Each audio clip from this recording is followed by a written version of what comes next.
पास चीन से जुड़ी हुई है। धोखेबाज चीन ने फिर से भारत को धोखा दिया है। कैसे, आप इस खबर में जानेंगे। दरअसल चीन ने मिसाइल मार गिराने का टेस्ट किया है। बातचीत के नाम पर धोखा दे रहा है चालबाज चीन। यानी एक तरफ कहता है कि बातचीत की जाएगी, बातचीत के जरिए मसला सुलझाया जाएगा, लेकिन उधर मिसाइल को नष्ट करने का टेस्ट, ब्रह्मोस मिसाइल को जो लक्ष्य है, ब्रह्मोस मिसाइल को बनाकर ये टारगेट सेट किया गया और फिर मिसाइल को नष्ट करने का ये टेस्ट हुआ है। यहाँ 5300 मीटर की ऊंचाई पर मिसाइल को मार गिराया गया। बीजिंग में सीमा विवाद को लेकर बातचीत एक तरफ चल रही है, दूसरी तरफ पीएलए ने मिसाइल टेस्ट जो किया है उससे तनाव और बढ़ता हुआ नजर आ रहा है। बातचीत के नाम पर धोखा दे रहा है चालबाज चीन। मोदी जिनपिंग के बीच में मुलाकात की संभावना भी इस बीच मानी जा रही थी, लेकिन ऐसे में चीन की तरफ से, चालबाज चीन की तरफ से जो मिसाइल टेस्ट किया गया है, मिसाइल को मार गिराने का जो टेस्ट किया गया है, वो सवाल तमाम उठा रहा है। साथ ही सवाल ये भी कि क्या ब्रह्मोस मिसाइल से डर गया है चीन, जो इस तरह की तैयारी अपनी तरफ से कर रहा है। एक तरफ तो बातचीत की बात और दूसरी तरफ मिसाइल को मार गिराने का टेस्ट चीन कर रहा है। धोखेबाज चीन ने फिर से भारत को धोखा दिया है, ये कहा जा सकता है। चीन ने मिसाइल मार गिराने का टेस्ट किया, बातचीत के नाम पर एक बार फिर से धोखा चीन की तरफ से मिला है। ब्रह्मोस मिसाइल को लक्ष्य करके टेस्ट किया गया, यानी कि टारगेट पर ब्रह्मोस मिसाइल को रखा गया। 5300 मीटर की ऊंचाई पर मिसाइल को मार गिराया गया। एक तरफ भारत से बातचीत और दूसरी तरफ इस तरह से टेस्ट, ये पीठ में छुरा घोंपने जैसा है। बीजिंग में सीमा को लेकर ऑलरेडी बातचीत चल रही है और पीएलए के मिसाइल टेस्ट से ये तनाव अभी बढ़ता हुआ भारत और चीन के बीच में नजर आ रहा है। मोदी शी जिनपिंग के बीच में मुलाकात की संभावना भी इस बीच जताई जा रही थी, जो इस टेस्ट के बाद में अलग अलग तरीके से संशय के घेरे में है। इस पर बात हम करेंगे। मेजर जनरल रिटायर्ड ध्रुव कटोच मेरे साथ में हैं, डायरेक्टर हैं इंडिया फाउंडेशन के। सर, स्वागत आपका। मनन द्विवेदी भी मेरे साथ में जुड़े हुए हैं, विदेश मामलों के जानकार आप हैं। आपका भी सर बहुत स्वागत। दो खास मेहमान मेरे साथ बने हुए हैं। हालात कुछ ऐसे हैं जिस पर बात करना जरूरी है। मेजर जनरल ध्रुव कटोच जी, पहले मैं आपसे शुरू करना चाहूंगी। एक तरफ चालबाज चीन बातचीत का दिखावा कर रहा है, दूसरी तरफ अगर वो मिसाइल को मार गिराने का टेस्ट कर रहा है, तो क्या ये समझें कि चालबाज चीन के दिमाग में कुछ और चल रहा है, दिखा कुछ और रहा है? धन्यवाद जी। नहीं, देखिए, जहाँ तक मेरा अपना ख्याल है, भारत और चीन के बीच में तनाव जो पहले था वो कुछ हद तक हल्का हुआ है, लेकिन पूरी तरह से वो जो प्रॉब्लम भारत और चीन के बीच में चल रहे हैं वो रिजॉल्व नहीं हुए हैं, और मुझे लगता है ये काफ़ी समय लगेगा इनको पूरी तरह से रिजॉल्व करने के लिए। ये तो पहली बात है। दूसरी बात, जहाँ तक इस टेस्ट की बात है, ये एक डिफेंसिव टेस्ट माना जाता है, क्योंकि उन्होंने मिसाइल गिराने का टेस्ट किया है, तो एयर डिफेंस के तौर से इसको डिफेंसिव मेजर ये एक डिफेंसिव मेजर है। लेकिन इस समय पर इस प्रकार का टेस्ट करना वो भी एक संकेत देता है, और वो संकेत भारत को ये देता है कि अगर हमारे पास कोई युद्ध हो जाए और आप हमारे ऊपर मिसाइल गिराएं, तो हम आपकी मिसाइल को मार सकते हैं।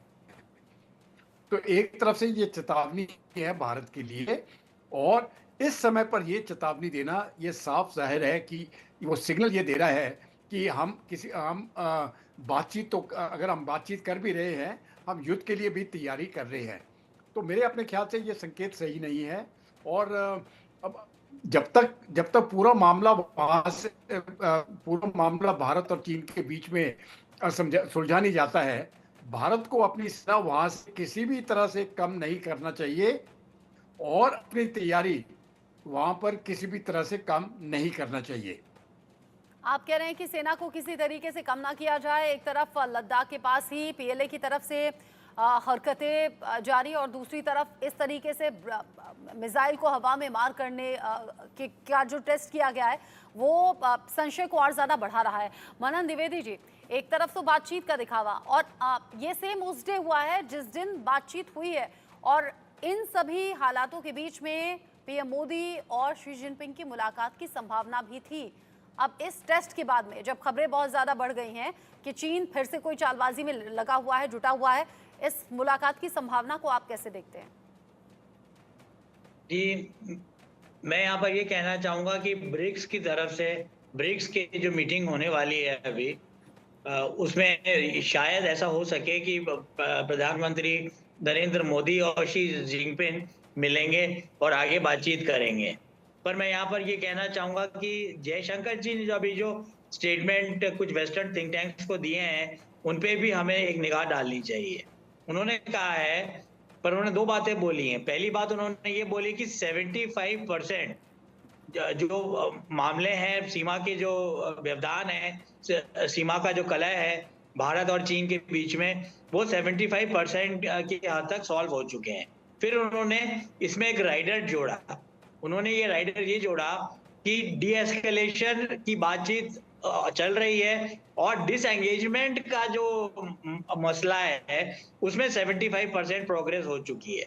पर कहीं ना कहीं ये देखने में लग रहा है, अगर हम चीन के जो डिफेंस डिपार्टमेंट के स्पोक्स पर्सन हैं और जो चीन के जो राजदूत है न्यू दिल्ली में, उन दोनों ने ये कहा है कि जो सिंगुलैरिटी ऑफ अप्रोचेस भारत और चीन के स्ट्रेटेजिक अप्रोचेस में थी, स्ट्रेटेजिक गेम प्लान में थी, वो काफी हद तक कम हुई है। और ये बात जयशंकर जी ने भी बोली है कि टेंशन से लेकर बात आगे अब पहुंच गई है डिस एंगेजमेंट की तरफ, और जो तीसरा जो चरण होगा वो होगा डी एस्केलेशन का। पर उन्होंने ये भी बड़ी बात बोली है जयशंकर जी ने और भारत सरकार ने, एमईए ने बोली है कि हमें ये भी देखना है कि जो बाकी ट्रेड, इन्वेस्टमेंट और बाकी जो कॉमर्स के मुद्दे हैं और कल्चरल मुद्दे हैं, उन पे भारत चीन क्या डी एस्केलेशन की बातचीत के बाद प्रोग्रेस कर पाएंगे या नहीं। और जहां तक मिसाइल की बात है, मैं यहाँ पर ये कहना चाहूंगा कि ये ब्रह्मोस का ही जलवा है, ये ब्रह्मोस का ही डर है कि उन्होंने होटांग में और जो उनके एक दो एयर बेसिस या एएलजीज हैं, एडवांस लैंडिंग ग्राउंड्स, वहां पर आर्मर्ड कैरियर व्हीकल्स की कवायद गलवान के समय से ही होती रही है और उनके सुखोई, उनके जो J-10 और J-11 वॉर प्लेन्स हैं वो वहां पे आते जाते रहते हैं। तो मुझे लगता है ये एक तरीके का कोल्ड वॉर ही है जो आगे चल रहा है।